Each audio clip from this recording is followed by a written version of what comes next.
นะโมตัสสะภะคะวะโตอะระหะโตสัมมาสัมพุทธัสสะนะโมตัสสะภะคะวะโตอะระหะโตสัมมาสัมพุทธัสสะ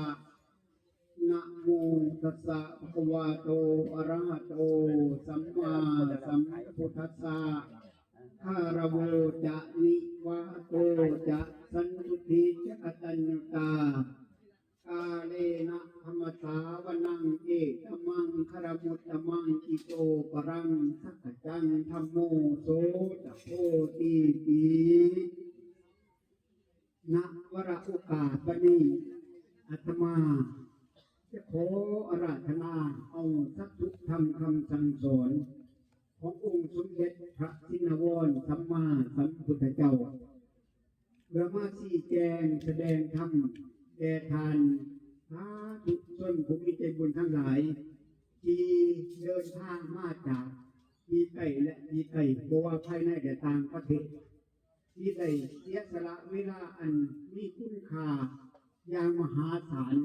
แต่มาห่วงงานในชาปนกิจสารดีหางกายของ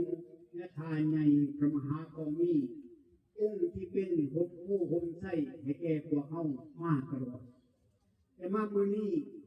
เป็นมือเฉลิมฉลองเขาแก่ในทางพระพุทธศาสนาเอื่นว่าบุญฉลองเขาแก่คือการบุญพวกเขาทั้งหลายพากันเฉลิมฉลองคุณงามความดีของพวกเขาที่ได้บำเพ็ญมาแล้วนับแต่มื้อวันที่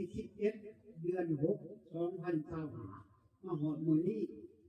เมื่อวานนี้แสดงว่าพวกเขาทั้งหลายไปแสดงการไว้อะไรถึงดวงวิญญาณพุทธฐานของพวกเขาเป็นวาระสุดท้ายในมื้อนี้พวกเขาทั้งหลายเนี่ยถ้ากันตั้งใจมาเฉลิมฉลองคุณงามความดีของเรา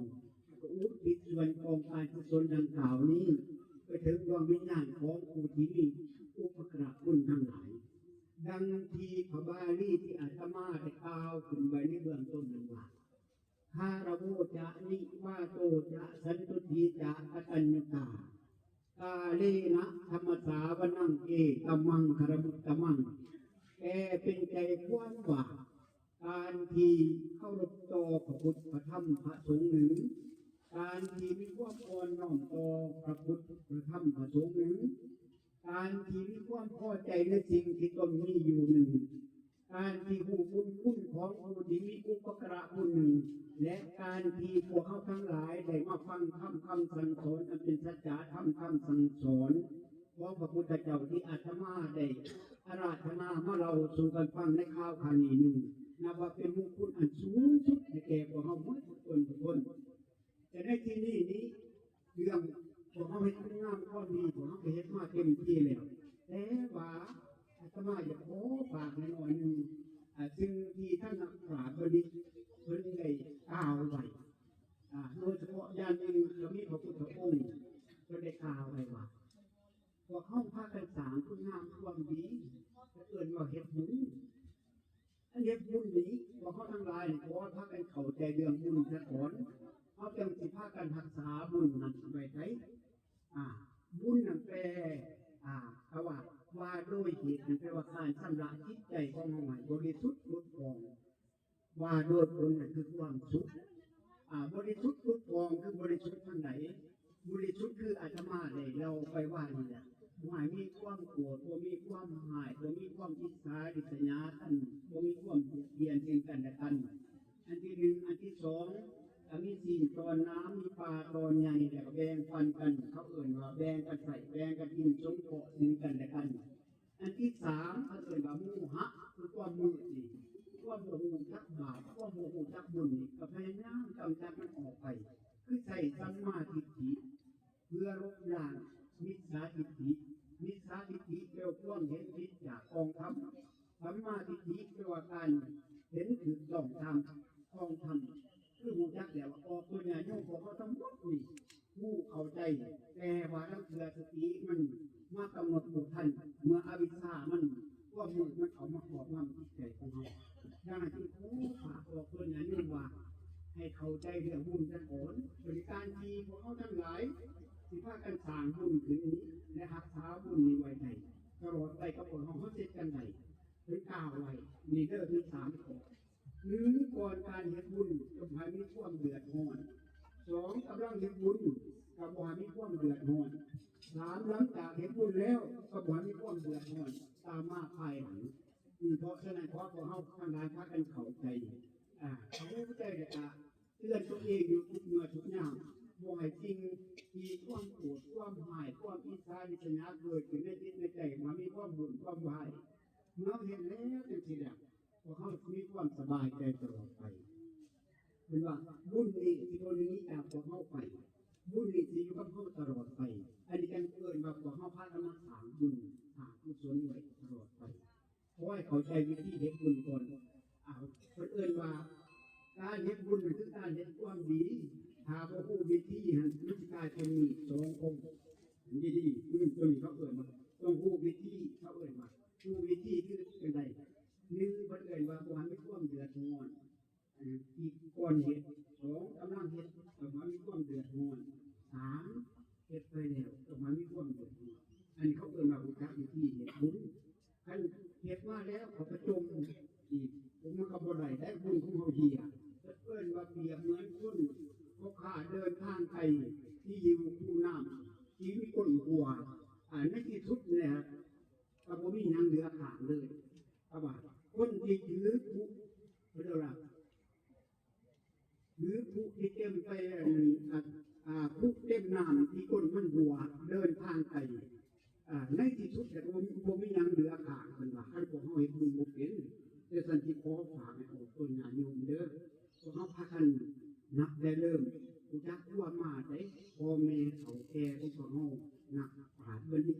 ถ้าเขาเฮ็ดบุญเฮ็ดกุศลมาตลอดเพราะฉะนั้นขอให้พยายามคนตัวนั้นจะหัวให้ปุ๊บตัวนั้นจะหัวพากันจิกไปให้ดีเด้อนี่ขอฝากออกต้นญาโยมรู้เฉพาะอย่างหนึ่งมันนี่เฉลิมฉลองเขาแก่อาตมาอยากบอกถึงว่าจุดประสงค์ของเจตนารมณ์ของญาติใหญ่ห้องญาติใหญ่ห้องทาสิเทียบในสมัยทางที่ผ่านมาหนึ่งสงสัยพี่น้องของเสด็จเจ้าป่ามุ่งเด้อว่าเขาต้องเข้าใจดีๆเสด็จเจ้าป่ามุ่งเขามีเจตนารมณ์จังไรพระองค์เขามีความเจตนาอย่างไรเขามีการถอนโค้งคนเล่าแต่เนื้อเดินใส่อันหนึ่งอันเดียวกันแต่ยุทธาในห้องต้องเป็นจังสันยกตัวอย่างขึ้นมาที่28เดือน11ปี2584ที่เพิ่นได้เดินทางมาสู่ประเทศออสเตรเลียของพวกเขารู้เฉพาะอย่างหนึ่งได้มาลบแม่เบิ่นตรงนี้ในหลังจากนั้นเพิ่นก็ได้จาริกไปตลอดไปโดยเฉพาะอย่างหนึ่งปฏิภาณมาทั้งอาจารย์สังเกตเห็นอาจารย์เป็นผู้ติดตามอาจารย์มาหลังถึงปี2586อาจารย์มาประมาณ80ในที่นี้เหมือนเป็นเจตนาร่มเห็นการเคลื่อนไหวมันจะเคลื่อนไหวมันทั่วประเทศออสเตรเลียคืออยากให้ออกต้นญาโยมมันมีบอลขาใหม่สักการะบูชารู้เฉพาะอย่างหนึ่งในปัจจุบันแถวนี้อาจารย์อยู่ไกลคนแมวบนแคนเบรานี่ถือว่าบ่เป็นธรรมดาได้เป็นทางผ่านของเพิ่นสิไปเมียเพิ่นก็ต้องไปลงแคนเบราแต่สิมาซิดนีย์ก็ต้องไปลงแคนเบราสงสัยพี่น้องแคนเบรานี่ก็จะได้มีเสน่ห์ดีแบบนี้หมดบนจุดพบของคนโลกอาจารย์สังเกตได้แต่ก็มาม่วนนครหลวงแคนเบราหาว่าก็ออกต้นญาโยมเพิ่นได้เอิ้นมาได้ผู้นั้นผู้นี้มาเอาแต่แค่ทั้งเถิงเรื่องการสร้างวัดสร้างหน้าโดยเฉพาะอย่างหนึ่งอยากให้คนเล่ามีแบบสักสีชาวพุทธวันซะในบรรดาชาวพุทธรวมถึงมิตรชาวพุทธเล่าแต่ว่าคนที่ว่าได้ที่องค์คนแท้ๆก็มีแต่คนเล่าเป็นส่วนใหญ่ที่เจ้าคนมีคนเผื่อโตชาวพุทธทั้งหมดเลยผู้ที่สิทธิตามคนนั้นมีแต่เล่ากับไทยนี่แหละเป็นส่วนใหญ่แล้วการสั่นขอจิตเขาใจเจตนารมณ์ของคนมาเลยมาอยู่กับพี่น้องบริสุทธิ์อย่างนี้บ่แล้วไปทั้งอันนั้นคนใดอดีตมุดตัวประเทศแต่ว่าทุกกระทรวงของคนแม่อะไรอยากให้มียูเคนเป็นวันหนึ่งมียูเพิร์ดอีกวันหนึ่งนี่เป็นความเจตนารมณ์ของคนอยากให้ออกต้นใหญ่ย่งทั้งนั้นทราบทุกท่านนะบอกว่าทั้งลาวทั้งไทยอยากให้มีโอกาสได้ขับเลยสัก นาของคนมันยึดเพื่อพระพุทธศาสนาเถอะภาษาอาจารย์หน้าหนึ่งก็ยังไม่ทำมีหนังสือนะแล้วก็คนนั้นเต็มตู้มันตู้ที่ตู้มันเลยอยู่นี่นะจะเป็นห้องเบิ้งวันศาสนาของคนนะครับเรียนงานทำของคนหาหน้าอยากจะจุดเจ้าท่านแล้วเจ้าว่าออกคนน่ะยุ่งของพวกเขาทั้งหลายนะได้เดินทางมาจากทุกทิศทุกทางอาตมาขออนุโมทนานำเป็นดีแต่ในมื้อนี้จะขอบอกกันว่าอาตมาเป็นผู้เทศจะเป็นอยู่ที่นี่ถึงแม้ว่าออกตัวเนี่ยยุ่งมาจากต่างวัดมาแต่ไสก็อย่าเด้ออาจารย์ยังติดหัวติดถึงอยู่ที่เป็นแมวบริก็ดีเทมบราก็ดีต่างวัดก็ดีและยึดถือเป็นอันเดียวหรือว่าเป็นลูกกระบาดหลายคนเมืองที่เก่าเด้อพี่น้องบริสเบนก็ดีเด้อ